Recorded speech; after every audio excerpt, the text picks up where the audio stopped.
Pernah enggak Bapak Ibu mendengar bahwa kerja itu ibadah? Pernah? Apakah kalimat itu benar? Ibadah itu sholat, ibadah itu puasa, ibadah itu sedekah, ibadah itu baca Quran. Sedangkan kerja itu masuk kantor. Kalau dia polisi, dia mengatur lampu lalu lintas, kemudian menangkap pelaku kriminal, mengurus SIM, STNK dan sebagainya. Kalau di imigrasi ini saya tidak tahu persis apa kerjanya. Yang jelas biasanya ngurus paspor, kemudian nanyakan kakak asli dan seterusnya. Pak Ustadz kok tahu? Saya pernah ke situ. Begitu saya tunjukkan yang fotokopi, dipintanya yang asli. Baiklah balik lagi saya. Nah, jadi jelas ini ibadah, ini kerja. Lalu kalau ada orang mengatakan kerja itu ibadah, benar tak kalimat itu? Disinilah banyak orang error. Ibadah itu apa Pak Ustadz? Nah, itu kan harus tahu dulu ibadah itu apa. Ibadah itu amilun, jami'un, syamilun li jami'i ma yuhibbuhullahu wa yardah. Setiap perbuatan, ucapan, tindakan, perbuatan hati yang disukai oleh Allah Subhanahu wa taala. Nah, itulah ibadah. Makanya ulama itu membagi ibadah dalam dua kategori. Pertama ada yang disebut dengan ibadah mahdoh. Ibadah mahdoh bahasa sambasnya pure. Itu murni. Itu namanya orang Arab menyebutnya al-ma'u kholis, air yang murni, tidak tercampur api-api. Orang yang ikhlas disebut mukhlis, al-ma'u kholis, air yang tidak tercampur api-api. Orang yang ikhlas niatnya murni karena Allah, tidak tercampur api-api. Maka supaya ustadz ceramahnya itu ikhlas, maka diberilah air putih, air murni. Karena kalau diberi air kopi nanti lain niatnya. Oleh karena itu ini di mana-mana memang sekarang bagusnya air putih aja. Jadi bukan berarti saya nak minta kopi, dah. Nanti di ustadz minta kopi nih. Nah, jadi mahdoh itu ibadah yang pure, sholat, puasa, zakat, haji, baca Quran. Nah, itu ibadah mahdoh, namanya pure, murni. Nah, yang kedua ada yang disebut dengan ibadah ghairu mahdoh. Perbuatan yang sebenarnya bukan ibadah, tapi kalau dilakukan karena Allah, maka dia bernilai ibadah. Sholat duha mahdoh, pure. Ngurus orang yang mau melayani orang yang mau ngurus paspor, bukan ibadah, kerja. Ketika berbenturan antara ibadah dengan kerja, mana yang harus kita dulukan? Misalnya di imigrasi ini ada karyawan pegawai rajin sholat duha. Begitu ada masyarakat mau check in, kemana nih bagian check in? Di musola Pak. Ngapain di musola? Sholat duha. Ini namanya orang beribadah tapi bodoh bin bahlul. Meninggalkan yang wajib untuk mengerjakan yang sunat. Ini Pak, kalau ada nanti orang di imigrasi model begini, ditinggalkannya melayani masyarakat, lalu dia sholat duha, dia akan dituntut di hadapan Allah di akhirat. Kenapa? Karena ini amanah dari negara, digaji pakai APBD, duit rakyat. Kalau dia pegawai pusat, APBN. maka itu bisa dituntut di hadapan Allah Subhanahu wa taala. Jadi bagaimana solusinya? Sebelum berangkat salat duha dulu. Nah, saya di rumah jam 7 salat duha terus baru turun. Karena masuk kantor jam 8. Sini jam berapa masuk kantor, Pak? Setengah 8. Oh, berarti lebih cepat dari saya. Nah, cuman masalahnya saya begitu keluar rumah langsung kadang-kadang sering hilang pahala saya. Kenapa? Banyak melihat perempuan pakai rok pendek. Nah, jadi begitu nampak, astagfirullahaladzim, hancur pahala sholat duha saya. Maka solusinya bagaimana? Kita pakai motor, apalagi dia di depan. Nggak mungkin kita bermotor nunduk. Pasti. Jadi gimana Pak Ustadz? Lihat sikit-sikit aja. Ibu bapak hadirin yang saya hormati, jadi kerja itu bukan ibadah, tapi kalau diniatkan karena Allah, maka dia baru bernilai ibadah. Contoh ringan, makan itu ibadah bukan? Tidak ada yang jawab. Bukan. Kapan dia baru jadi ibadah? Ketika kita mau makan baca doa. Gimana doa makan? Allahumma laka sumtu. Nah, itu buka puasa. Allahumma barik lana fima razaqtana wa qina azabannar. Yami. Nah, itulah dia baru bernilai ibadah. Maka selama dia makan itu tercatat sebagai ibadah. Masuk WC tempat kotor, jorok, bau, tidak ada orang beribadah di dalam WC. Tapi bisa jadi ibadah kalau dia masuk WC, dilangkahkannya kaki kiri, lalu dia baca doa. Coba ngacung yang hafal doa masuk WC. Hadiahnya umroh. Jika mampu. Allahumma inni a'udzubika minal khubuthi wal khaba'is. Langkahkan kaki kiri, masuk ke dalam WC. Maka selama dia di dalam WC tercatat sebagai ibadah. Maka tidak usah heran kalau ada kawan kita lama dia di dalam WC.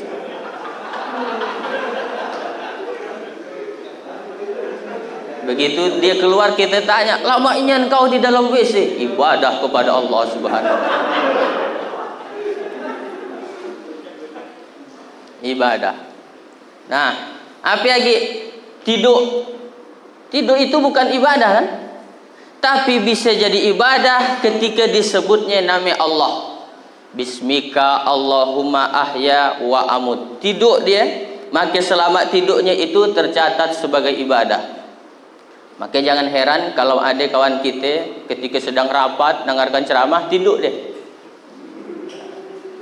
Begitu dibangunkan, kau ngapain tang tidur tadi? Tidur juga ibadah. Kalau udah dengarkan ceramah, ada alasannya gitu. Tapi yang tidak hadir usah nak diberitahu.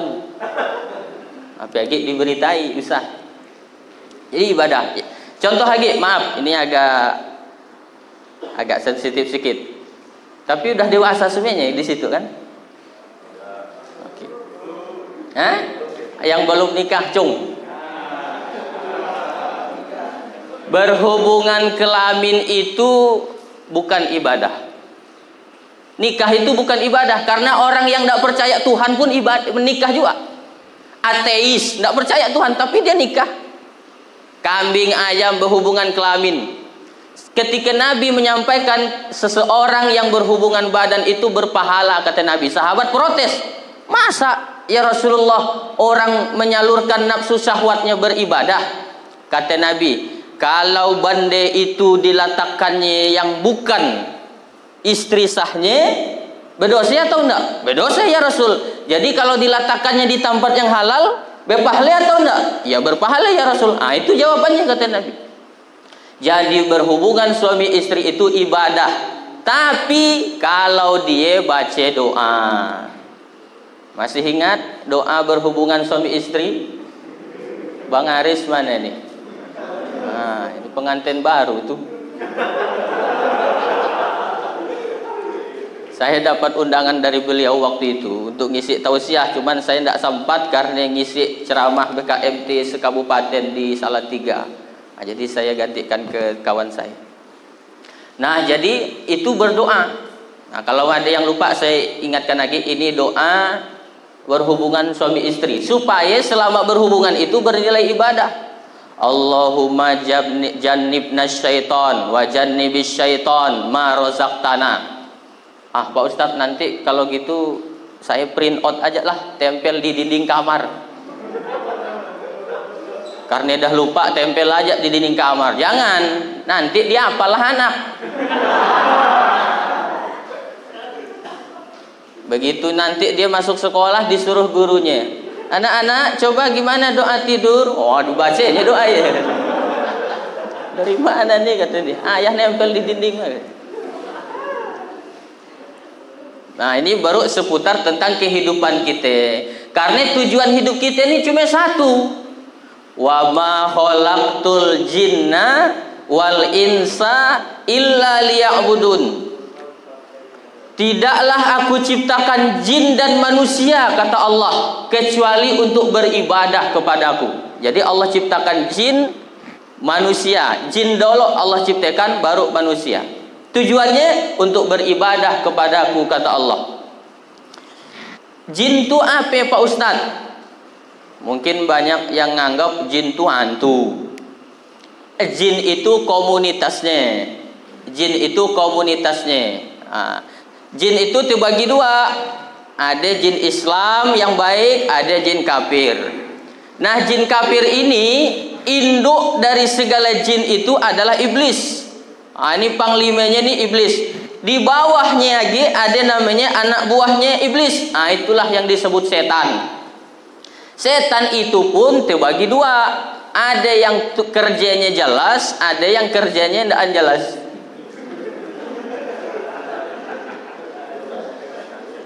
Setan yang jelas itu kerjanya pertama ada namanya setan korin.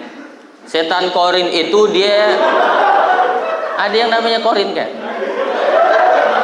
Mohon maaf, kesamaan nama tidak ada unsur kesengajaan. Jadi masih ada hubungan keluarga dengan saya.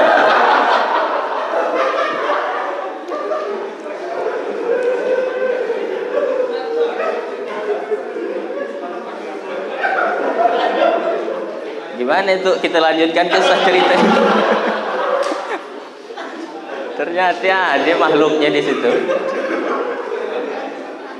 Jadi korin tuh pakai kof ya, korin di surah Az-Zukhruf ayat 38. Wa may ya'shu an dzikrir rahman nuqayyid lahu syaitonan fahuwa lahu qarin. Disebutkan oleh Allah di sini. Hanya tanyalah orang tuanya, ngapain tang diberinya namanya korin. Karena kadang banyak orang beri nama anak tuh asal-asal. Asal bahasa Arab beri aja. Nama anakmu siapa? Kafirin. Kafirin. Gimana? Nak dirubah lagi kayak kakaknya katanya. Nah, adalah itu kita lewat aja ya.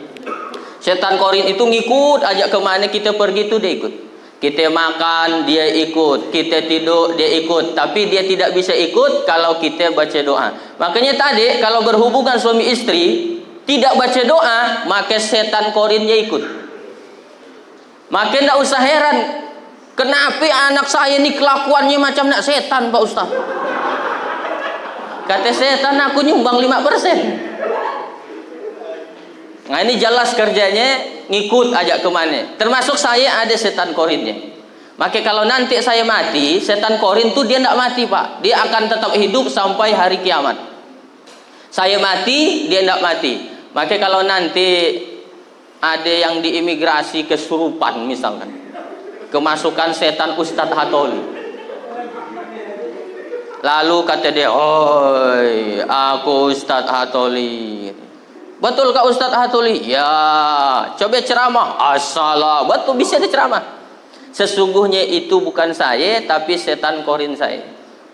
Itu jelas. Yang kedua, ada setan itu yang namanya Ummu Sabyan, yang khusus mengganggu anak-anak kecil, bayi-bayi. Makanya kalau bayi menjelang maghrib nangis itu cepat-cepat dia diruqyah supaya Ummu Sabyan itu lari. Kemudian ada juga setan itu yang khusus untuk mengacaukan rumah tangga kita. Sikit-sikit bertengkar, sikit-sikit kelahi, karena ditunggangi setan. Coba lihat suami istri bertengkar, senakatan tapi sengaukan. Dekat tapi sengeraukan, kan tidak normal ya. Tapi kalau dia itu pakai bertengkar, langsung ucapkan auzubillahi minasyaitonirrajim. Gitu Pak. Kalau bini ngerepek, langsung bacakan dia. Abang dah selalu beri aku duit, sekarang barang-barang apa suruh naik minyak, naik kecap, naik yang turun cumi celanamu bang. Entah ke kau barang-barang super mahal. Auzubillahi minasyaitonirrajim. Bismillahirrahmanirrahim. Karena dia sedang ditunggangi setan. Jadi jelas kerjanya. Tapi ada setan tuh yang kerjanya tidak jelas. Yang pakai baju dinas tapi nogok di warung kopi jam kerja. Ya tidak jelas kerjanya. Mohon maaf, saya bukan nyinggung-nyinggung.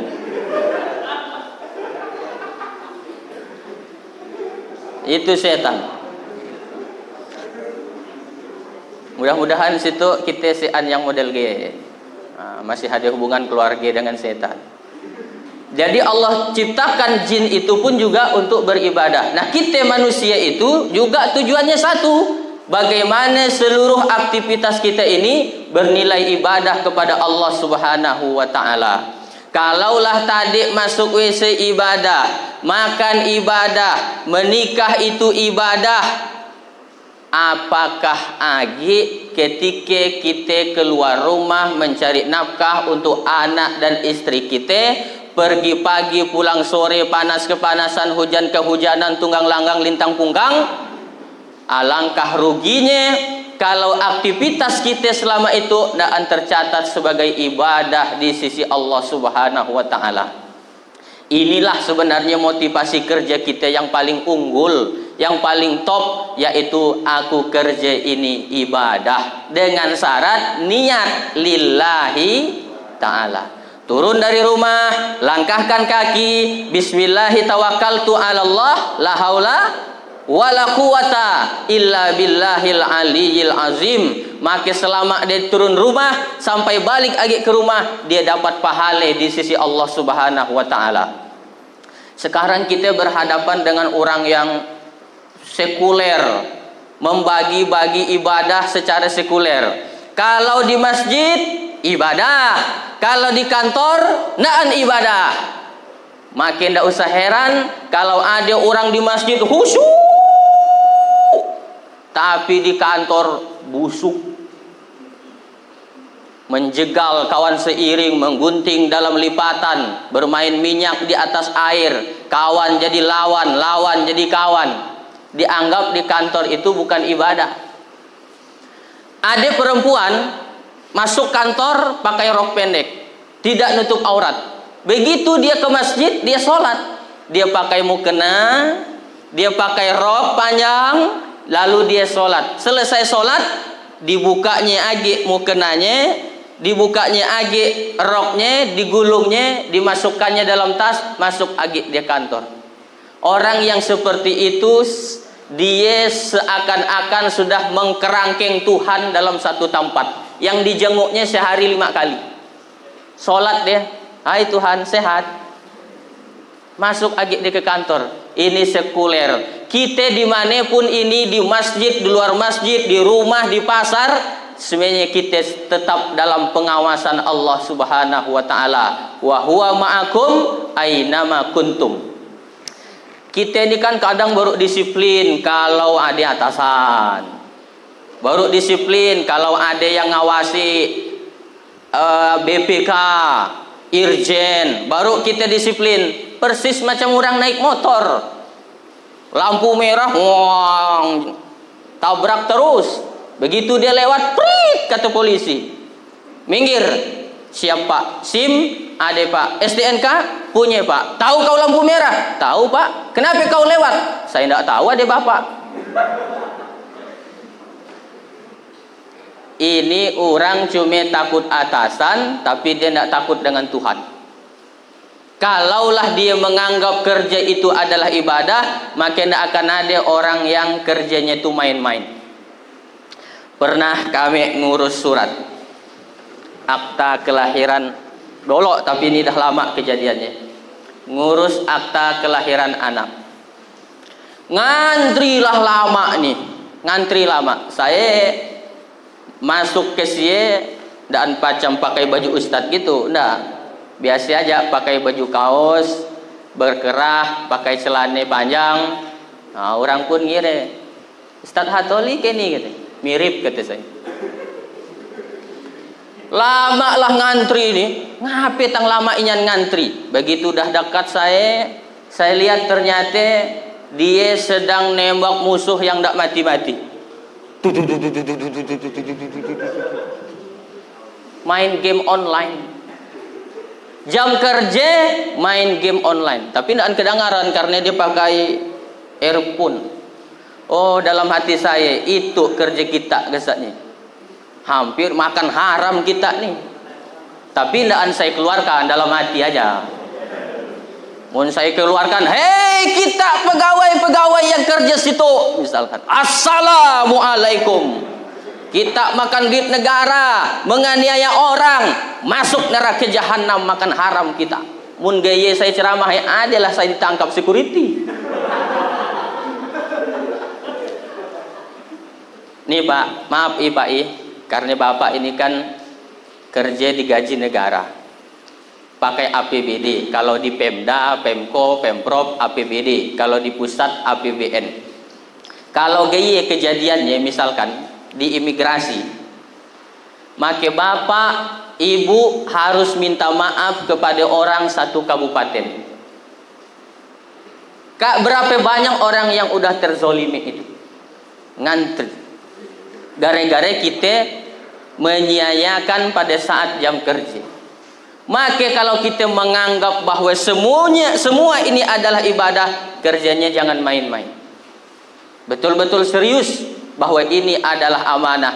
Kalau kita main-main kerja, rezeki yang kita bawa ke rumah naan halal, diberikan kepada anak pun ikut juga makan haram yang tak tahu apa-apa, maka kita pun juga selaku orang tua, kalau kita makan haram, 4 konsekuensinya. Pertama, doa kita tidak dikabulkan oleh Allah Subhanahu wa taala. Biar nak belinang air mata darah nanti pagi umroh, tapi karena duitnya haram, labbaik Allahumma labbaik. Kata malaikat, la labbaik wala sa'daik. Kau tidak dapat panggilan, kau tidak dapat haji mabrur. Kenapa? Zaduka haram, karena kau berangkat dengan harta haram. Yang kedua, harta haram kalau disedekahkan ditolak oleh Allah Subhanahu wa taala. Innallaha thayyibun la yuqbalu illa thayyib. Yang ketiga, orang yang makan haram akan berefek kepada anak-anaknya. Kenapalah anak saya ini disuruh ngaji tidak mau, disuruh sholat tidak mau. Ingat, periksa makanan yang kita berikan. Yang keempat, kalau kita makan haram, nanti di akhirat akan dibangkitkan seperti orang yang kesurupan. Jadi Islam mengajarkan kepada kita total bahwa seluruh aktivitas kita ini hendaknya adalah bernilai ibadah kepada Allah Subhanahu wa taala. Kerja kantor ibadah, dengarkan ceramah bukan ibadah. Maka berapa jam habisnya waktu untuk acara kita itu? Bisa-bisa makan haram nanti jadinya. Takut juga saya pas nanti diperiksa di akhirat, Bang Aris kena periksa karena dia ngubungi saya. Begitu diperiksa Bang Aris nih bersih, kecuali tanggal 19 Februari 2021. Ini tang kotor kata malaikat. Kemana nih? Kami ada acara ceramah Pak malaikat. Siapa yang ceramah? Ustadz Hatoli. Panggil dia. Saya kanak juga. Lalu saya katakan, tidak bisa gaya malaikat. Saya datang karena diundangnya. Undang diundangnya saya tidak datang. Jadi mandang lagi saya. Nah, ibu bapak hadirin yang saya hormati, Oleh karena itu jangan kita bagi-bagi bahwa kalau di kantor tidak ibadah, di masjid lalu ibadah. Kalau orang menganggap ibadah cuma di masjid, jangan heran kalau di kantor dia berani korupsi, berani dia ngambil yang bukan haknya. Oleh karena itu kerja ini adalah ibadah. Waktu hidup kita ini tidak lama Bapak Ibu. Hidup kita itu rata-rata 63 tahun kalau nyontoh Nabi. Dipotong masa kanak-kanak, akil balik 13 tahun, tinggal 50 tahun. Kalau nak bicara 50 tahun terlalu lama, kita dalam sehari Allah beri waktu 24 jam. 24 dibagi 3, 8 jam. 8 jam kerja. Masuk jam 8, balik jam 4. 8 jam. Tidur pun harus 8 jam. Kata dokter kalau kurang 8 jam tidur karena penyakit 5L. Lesu, loyo, letoy, lunglai. Lama. 8 jamnya lagi kemana? 8 jamnya lagi kemana? Searching, googling, launching, mancing. Ibadah, bila kita untuk ibadah, maka kalau cuma sekedar solat yang 5 waktu itu yang nak kita bawa kepada Allah, solatnya kadang-kadang pun lalai, belum tentu diterima. Betapa sikitnya ibadah yang kita bawa menghadap Allah. Maka jadikanlah 24 jam itu sebagai ibadah. Turun dari rumah, niatkan untuk memberi nafkah yang halal untuk anak bini kita. Sehingga pun kalau mati dalam keadaan mencari nafkah, maka kata Nabi, wa yattahiza minkum syuhada, dia akan mati dalam keadaan mati syahid. Saya pernah dengar berita yang di depan Indomaret di Pasar Samas itu kena satrom listrik, mati. Insya Allah matinya mati syahid karena sedang mencari nafkah. Oleh karena itu tergantung niat kita ini ke situ untuk apa. Nah, ibu bapak hadirin yang saya hormati, ibu-ibu ada berapa banyak ibu-ibu di belakang? Sudah punya anak semuanya Bu? Ada yang belum? Kira-kira hamil itu ibadah bukan? Hamil itu ibadah bukan Bu? Betapa tidak adilnya Allah kalau hamil itu bukan ibadah. Berapa lama dia mengandung? Bapak pernah tidak merasakan sakitnya ngandung? Tidak pernah. Enak aja orang laki ya. Masa cuma pagi ke masjid, sholat, lakak sholat ambil tasbih, lalu istighfar, astagfirullah, wah masuk surga. Sedangkan perempuan luar biasa, dia mengandung untuk anak kita. Kalau bapak ingin tahu bagaimana sakitnya perempuan ngandung, hamil, nanti balik dari kantor nih, cari kelapa yang kira-kira beratnya 2 kilo. Ikatkan di parut. Kemana-mana bawa. Susah nak dilapas-lapas. Selama 9 bulan 10 hari. Ibu kan gitu dia ngandung. 9 bulan 10 hari tidak pernah dilapas-lapas. Tidak ada ibu nak ke WC, tinggal doloin lagi. Selalu dibawa. Makin lama makin besar, makin besar makin barat. Duduk pun dah tak lagi bisa nak nyandar, tapi harus pakai standar samping duduknya. Tidurnya pun serba salah, telantang, macam nak tumpukan pasir. Tertungkup, takut meledak. Apalagi ketika dia ngidam, tidak terhitung berapa kali dia muntah. Kalaulah itu bukan ibadah, betapa tidak adilnya Allah. Maka mengandung hamil itu ibadah. Makanya tidak usah heran kalau ada ibu-ibu tidak berhenti dia mengandung. Ngandung tolen. Luar biasa. Apalagi melahirkan. Saya kalau ceramah tentang melahirkan, banyak ibu-ibu tidak percaya karena saya tidak pernah melahirkan. Nah, kalau bapak ingin mencoba bagaimana sakitnya melahirkan, balik dari sini cari buah kedondong, talan bulat-bulat, terus keluarkan bulat-bulat. Nah, itulah kalau nak nyoba sakitnya melahirkan. Jadi semuanya ini adalah ibadah. Bayangkan kalau kita cuma sekedar kerja, tidak menganggap itu ibadah. Bayangkan ini, bapak polisi misalnya, mengatur lampu lalu lintas, kemudian kadang berhujan, beribut, apalagi kalau ngawal pejabat tidak jelas jamnya. Tidak jelas jamnya. Jam berapa dia harus balik ke rumah? Kalau itu tidak dianggap sebagai ibadah, betapa sia-sianya hidup kita. Basarnas mengatasi, mengamankan orang yang kebakaran, menyelamatkan orang yang tenggelam dan sebagainya, nyawe taruhannya. Kalaulah sekedar nak dibandingkan dengan gaji, maaf jadi meremehkan gaji Udi. Bukan nak meremehkan gaji Bapak, enggak. Kalaulah nak kita bandingkan berapa negara bisa membayar nyawa kita, dibandingkan dengan pekerjaan yang kita lakukan, anak istri kita tinggalkan, waktu, tenaga, pengorbanan bahkan nyawa, tentu tidak akan sanggup negara untuk membayarnya lewat APBD, lewat APBN, uang tunjang, sertifikasi, gaji 13, SPPD, uang tunjang, uang sepak, uang siku, banyaklah udah. Maka motivasi kita kerja yang paling utama sebenarnya adalah harus kerja itu dianggap ibadah. Wah, ya kalau nanti ada orang yang penting kerja. Monyet pun kerja juga. Ustaz nak kasar gila be Pak Ustaz, halusik sikit. Monyet kerja juga. Bapak tahu monyet kan ini? Masih ada hubungan keluarga enggak? Enggak, iya. Kara ya Pak, kara.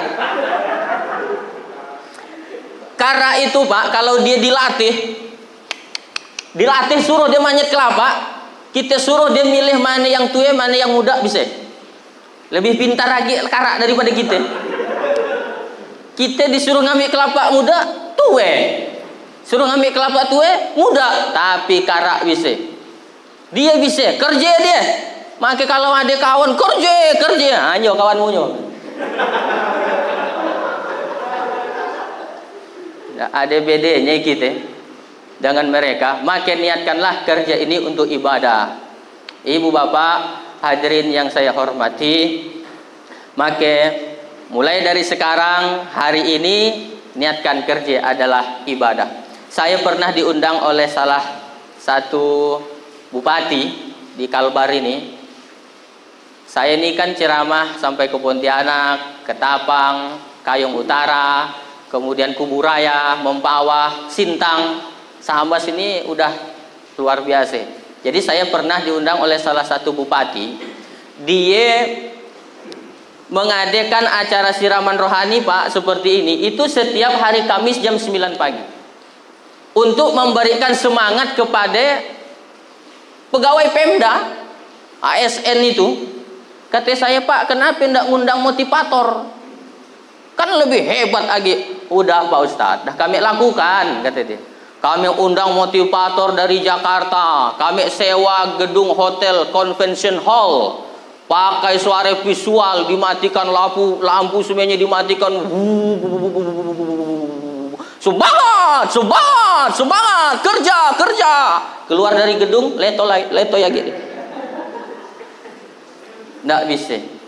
Ternyata yang bisa membangkitkan semangat kita untuk lebih giat kerja, disiplin, kerja keras, kerja cerdas, kerja ikhlas, kerja tuntas. Dalam hati kita harus tertanam, aku kerja ini lillahi ta'ala, untuk ibadah kepada Allah subhanahu wa ta'ala. Kesimpulannya, dah berapa jam nih Pak? Belum nyampe ke 1 jam. Bantar ke lama rasanya? Iya, untuk nyukekan hati saya. Memang ceramah di imigrasi ini rasanya rasa bantar ya. Pernah saya ceramah rasanya lama. Padahal cuma 10 menit tapi rasa 1 jam. Bila itu Pak Ustadz? Waktu ceramah buka puasa bersama.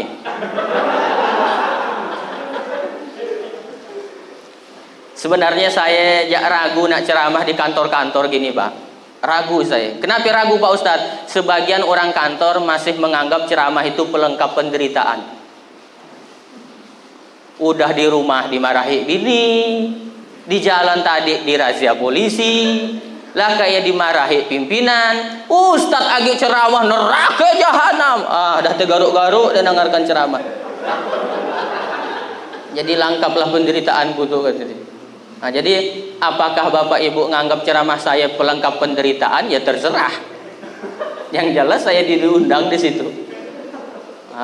Tapi kalau kita niatkan karena Allah, ini juga adalah ibadah.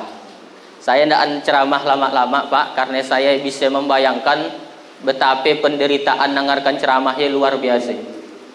Dari mana Pak Ustadz tahu? Saya pernah batal khutbah Jumat. Batal khutbah Jumat karena terlambat, antara jam rapat selesai dengan masjid yang nak dituju terlalu jauh. Saya teleponlah ketua masjid, Pak saya mohon maaf nih terlambat dan bisa khutbah Jumat nampaknya. Jadi diganti aja Pak Ustadz, ganti aja, tapi saya tetap Jumat di sini. Begitu saya masuk, ternyata disitulah saya merasakan dengarkan khutbah Jumat ya, penderitaannya luar biasa. Baru nak 5 menit khotib ya, saya lihat urupe 2 khotib ya, kunang-kunang. Sejak itulah saya tidak suahagi khutbah itu lama-lama. Paling lama khutbah saya itu cuma 10 menit aja. Bapak yang pernah dengar khutbah saya mungkin di pondok pesantren Basuni Imran ini, paling lama 10 menit tambah 5 menit dengan khutbah kedua.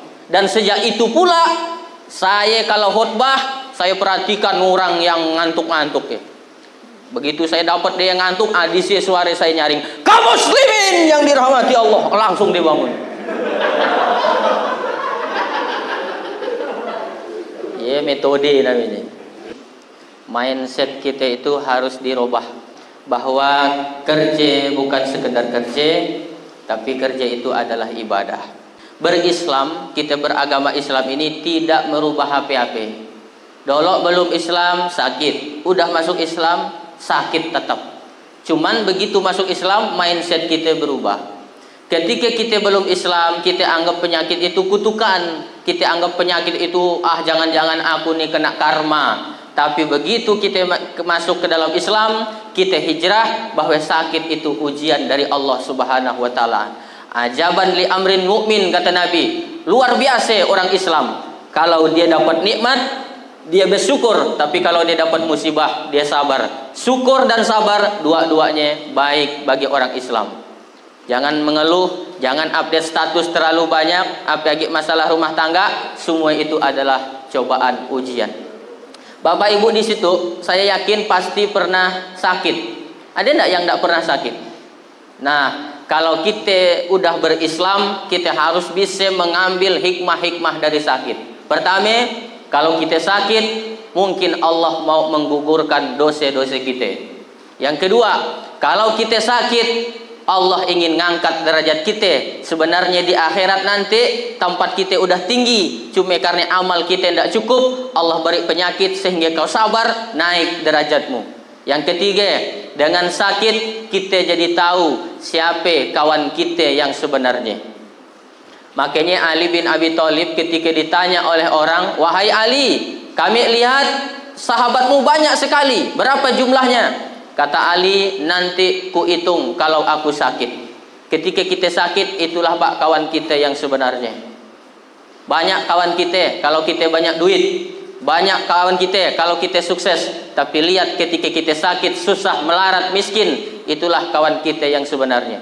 Saya dulu waktu baru-baru nikah menganggap istri saya itu tidak peduli dengan saya, karena kami nikah itu tidak pakai pacaran.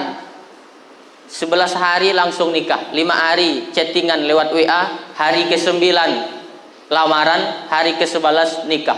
Saya di rumah tidak didulikannya, tapi begitu saya sakit, dia sangat peduli dengan saya. Oh, dalam hati, bagus aku sakit aja lah lama-lama. Dipiciknya, diurutnya, diminumkannya obat. Bapak gitu enggak di rumah bininya?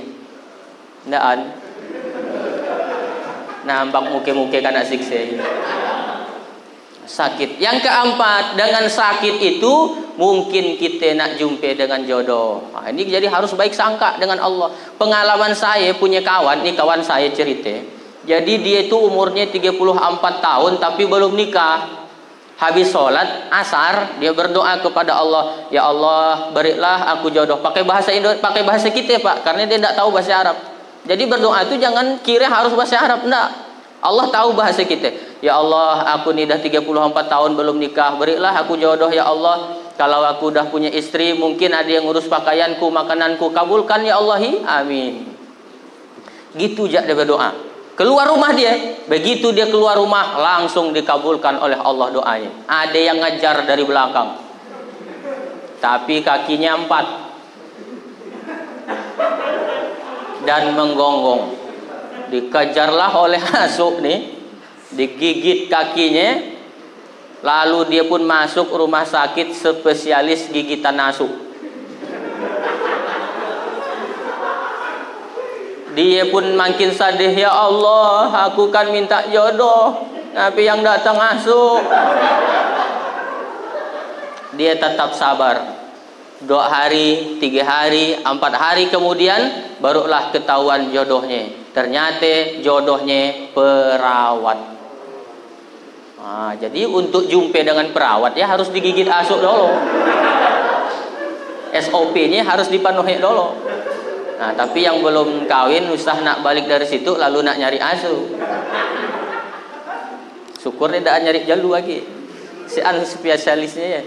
Nah, jadi mindset kita ini harus dirubah. Ini Bapak Ibu kalau menganggap pekerjaan ini adalah ibadah, waktu belum hijrah kerja, setelah hijrah kerja. Apa bedanya? Kalau ketika kau belum hijrah, kau anggap kerja itu cuma nikmat, tapi setelah kau hijrah, kau anggap bahwa kerja itu bukan sekedar nikmat, tapi juga ibadah.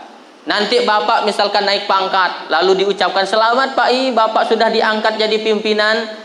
Maka orang yang sudah hijrah akan mengatakan, doakan saya, apakah dengan jabatan itu saya jadi semakin dekat dengan Allah atau malah menjadi laknat sebaliknya. Nah bapak, HP, apakah HP itu bisa membawa nikmat atau malah menjadi laknat? Kalau HP itu membuat bapak makin jauh dari Allah, laknat. Tapi kalau HP itu bisa membuat bapak makin dekat dengan Allah, maka itu adalah nikmat. Maka yang HP-HP-nya ada biasanya dipakainya untuk video ustaz ceramah, untuk share yang baik-baik, maka itu HP-nya nanti jadi pahala insyaallah. Mudah-mudahan bapak yang punya HP seperti ini masuk surga. Masuk surganya nanti dengan HP-HP-nya sekalian. Ini mindset. Baik Bapak Ibu, untuk menyempurnakan acara kita ini, mari kita sempurnakan acara kita ini dengan sama-sama berdoa kepada Allah Subhanahu wa taala. Mudah-mudahan saat ini Allah berkenan mengabulkan doa-doa kita. A'udzubillahi minasyaitonir rajim. Bismillahirrahmanirrahim. Alhamdulillahirabbil alamin. Allahumma salli wa sallim wa barik ala sayyidina Muhammadin wa ala alihi wa sahbihi ajma'in. Ya Allah, dengan sepenuh perasaan dan harapan, dengan segala kerendahan dan kelemahan, kami mengadah kepadamu ya Allah. Ya Allah, berkahilah majlis ini, berkahi pertemuan ini. Jadikan setiap langkah kaki, ayunan tangan, hembusan nafas, kedipan mata, detak jantung sebagai nilai pahala di sisimu ya Allah. Ya Allah, siapapun yang hadir di tempat ini, kami bergelimangan dosa, jangan izinkan kami meninggalkan ruangan ini kecuali Engkau ampuni seluruh dosa dan kesalahan kami. Ya Allah, apabila kami di sini ada yang terlilit hutang, jangan izinkan meninggalkan tempat ini kecuali segera akan Engkau lunasi hutang-hutang kami. Ya Allah, apabila kami di sini yang hadir memiliki penyakit, jangan izinkan kami meninggalkan ruangan ini ya Allah kecuali segera Engkau berikan kesembuhan untuk sakit kami. Ya Allah, apabila ada di antara kami di sini yang sudah lama mengharapkan jodohnya, jangan izinkan meninggalkan ruangan ini ya Allah kecuali segera Engkau pertemukan dengan jodohnya. Berikan jodoh terbaik, jodoh yang soleh dan solehah, jodoh yang bertakwa dan takut kepadamu ya Allah. Allahumma ya Allah, ampunilah walau sebanyak apapun dosa dan kesalahan kami. Ampuni walau sekotor dan senista apapun aib masa lalu kami ya Allah. Ya Allah, ampuni juga walau sebanyak apapun dosa dan kesalahan orang tua kami ya Allah. Berapa kali mereka tidak nyenyak tidur karena tangis kami. Berapa kali mereka mau makan hampir disuapnya tidak jadi karena tangis kami. Berapa kali mereka lebih susah karena kami sakit. Ya Allah, begitu banyak jasa kedua orang tua kami tak dapat kami balas ya Allah, kecuali dengan mendoakan Rabbighfirli wa liwalidayya warhamhuma kama rabbayana shaghira. Ya Allah, apabila kedua orang tua kami masih hidup, panjangkan umurnya ya Allah, sehatkan badannya ya Allah, lancarkan rezekinya ya Allah, berikan keselamatan di dunia dan akhirat ya Allah. Ya Allah, apabila orang tua kami keduanya atau salah satunya telah meninggal dunia, ampuni seluruh dosa dan kesalahannya ya Allah. Terima amal baiknya ya Allah, ampunkan dosanya, lapangkan kuburnya ya Allah, serta tempatkanlah di sisimu yang mulia ya Allah. Allahumma ya Allah, jadikanlah setiap aktivitas kegiatan kami ini bernilai ibadah kepadamu ya Allah, yang akan kami bawa pulang nanti menghadapmu ya Allah, kembali ke hadiratmu ya Allah. Ya Allah, kami tidak tahu kapan Engkau akan memanggil kami pulang ke hadiratmu. Mudah-mudahan kami berharap kepadamu ya Allah, sebelum ajal kami ini datang. Sebelum ajal kami datang ini ya Allah, semoga seluruh dosa dan kesalahan kami sudah Engkau ampuni. Sebelum ajal kami datang, izinkan ya Allah, seluruh hutang sudah kami lunasi kalau ada. Jangan izinkan kami mati membawa hutang ya Allah. Ya Allah, ketika ajal kami nanti datang, semoga banyak orang yang mau ikut menyolatkan, banyak orang yang mau turut mendoakan, dan izinkanlah kami dikuburkan, dimakamkan di tempat orang-orang yang beriman ya Allah. Ya Allah, semoga nanti ketika kami sudah menjadi mayat, sudah menjadi jenazah, semoga yang menyolatkan jenazah kami adalah anak-anak kami ya Allah. Anak-anak yang selalu mendoakan kami di alam kubur sana ya Allah. Allahumma ya Allah, akhirkanlah hayat kami dengan husnul khatimah, dan jangan tutup akhir hayat kami dengan su'ul khatimah.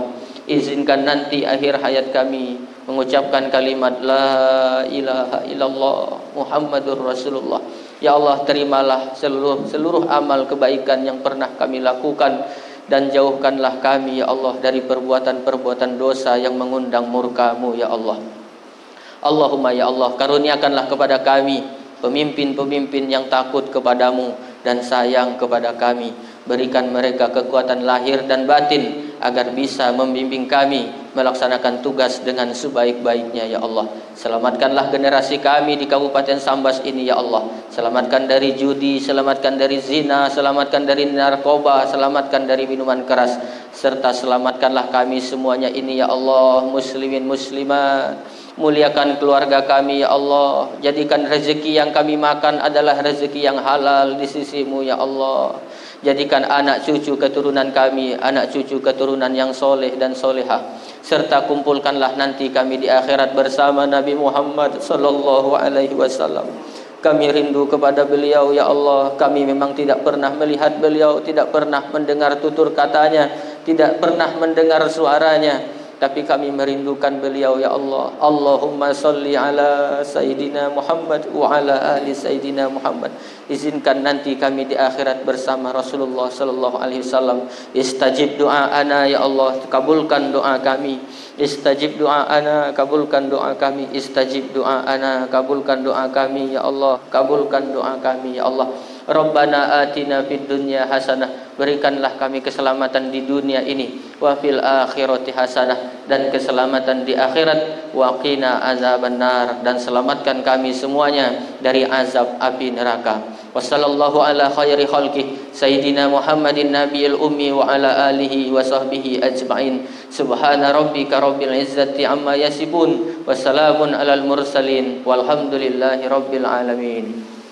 Terima kasih, dan saya mohon maaf kalau ada jarum yang patah, jangan disimpan di dalam peti. Kalau ada kata-kata saya yang salah, tolong jangan melapor ke polisi. Anak itik jalan di sawah, kakinya patah lalu jatuh. Wabillahi taufiq wal hidayah. Wassalamualaikum warahmatullahi wabarakatuh.